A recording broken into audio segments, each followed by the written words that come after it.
இதையும் தாண்டி தமிழ்நாடு அரசும் தமிழகத்தின் அரசு நிறுவனமான நம்முடைய வருவாய்த்துறை, மாவட்ட ஆட்சியர், காவல்துறை மக்களை அச்சுறுத்த நினைத்தால் வருகின்ற சட்டமன்ற தேர்தலில் இதற்கு தமிழ்நாடு அரசு துணை போனால் தமிழ்நாடு அரசுக்கு எதிராகவும் மக்களை திரட்டி தொடர்ந்து நாங்கள் போராடுவோம். என்எல்சி நிறுவனத்திற்காக கிராம மக்களை வெளியேற்ற திமுக முயன்றால் போராட்டம் நடத்தப்படும் என தமிழக வாழ்வுரிமை கட்சி தலைவர் வேல்முருகன் செய்தியாளர் சந்திப்பில் எச்சரிக்கை விடுத்துள்ளார். அதே மாதிரி இங்கு இருக்கிற குடிநீர் பைப்பை கட் பண்றது, தொட்டியை இடிக்கிறது, சாலைகளை ராட்சச இயந்திரங்களை வச்சு நோண்டி போடுறது, இது இந்த பகுதி முழுக்க என்எல்சி நிலம் எடுக்கிற எல்லா கிராமங்களிலும் நடக்குது. இதை உடனடியாக மாவட்ட ஆட்சி நிர்வாகம் தடுத்து நிறுத்த வேண்டும். எலக்ட்ரிக்கலை கட் பண்றது, சாலையை இடிக்கிறது, கோயில் இடிக்கிறது, சர்ச்சை இடிக்கிறது, இங்க இருக்கிற மசூதியை இடிக்கிறது, இதெல்லாம் கூடாது. ஏற்கனவே தலைமைச் செயலாளர் சட்டமன்றத்தில் பேசினுடைய அடிப்படையிலே தலைமைச் செயலாளர் முத்தரப்பு பேச்சுவார்த்தை நடத்தி ஏற்கனவே எடுத்த நிலங்களுக்கு உரிய இழப்பீடும் அவர்கள் குடும்பத்திற்கு ஒருவருக்கு நிரந்தர வேலையும் தருவதற்கான நடவடிக்கை எடுப்போம் என்று அறிவித்தார்கள். அதே போன்று எந்த நடவடிக்கையும் என்எல்சி நிர்வாகம் செய்யவில்லை.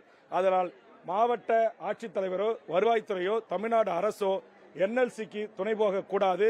என்எல்சி அடாவடி செய்கின்ற போது இவர்கள் உடனே காவல்துறையை கொண்டு வந்து இறக்குவது கூடாது என்று இந்த போராட்ட குழுவின் சார்பாக இம்மக்களின் சார்பாக கேட்டுக்கொள்கிறேன்.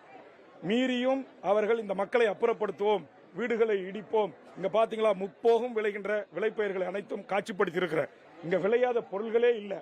அப்படிப்பட்ட இந்த கிராமத்தை அடியோடு அழித்து நாசமாக்கின்ற இந்த செயலை என்எல்சி நிர்வாகம் செய்யக்கூடாது. மீறி இதுபோன்ற நடவடிக்கையில் ஈடுபட்டால் தமிழ்நாடு முழுக்க இருக்கிற முற்போக்கு சக்திகளை, சுற்றுச்சூழல் அமைப்புகளை, அனைத்து அரசியல் கட்சியினுடைய தலைவர்களை, மண்ணின் உரிமைக்காக போராடுகின்ற ஆளுமைகளை அழைத்து இந்த மக்களை நீங்கள் வெளியேற்றக்கூடாது, இந்த கிராமத்தை கைப்பற்றக்கூடாது, இங்க இருக்கிற விளைநிலங்களை அழிக்கக்கூடாது, வீடுகளை இடிக்கக்கூடாது, இங்க இருக்கிற மா, பலா, வாழை என்று முக்கணிகளும் விளைகின்ற எங்கள் செம்மண் பூமியை எங்களோடு நாங்கள் வைத்து நிம்மதியாக விவசாயம் செய்ய எங்களை வாழ விடுங்கள் என்ற கோரிக்கையோடு தொடர் போராட்டங்களை பொதுமக்களோடு சேர்ந்து தமிழக வாழ்வுரிமை கட்சியும் விவசாய சங்கங்களும் என்எல்சிக்கு எதிராக போராடுகின்ற போராட்ட சக்திகளும் இந்த மாவட்டம் முழுக்க புவனகிரி தாலுகா, கம்மாபுரம் ஒன்றியம், விருத்தாசலம் ஒன்றியம், எங்க குறிஞ்சிப்பாடி ஒன்றியம், எல்லா ஒன்றியங்களையும் சேர்ந்த கிராம மக்களை உள்ளடக்கி தொடர் போராட்டங்களை என்எல்சிக்கு எதிராக நடக்க நேரிடும்.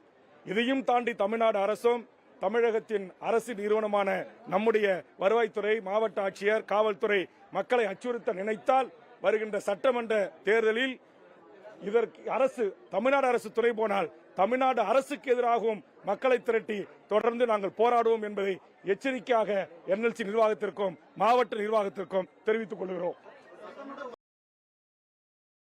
செய்திகளை உள்ளது உள்ளபடி தெரிந்து கொள்ள ரெஃப்ளெக்ட் நியூஸை சப்ஸ்கிரைப் பண்ணுங்க.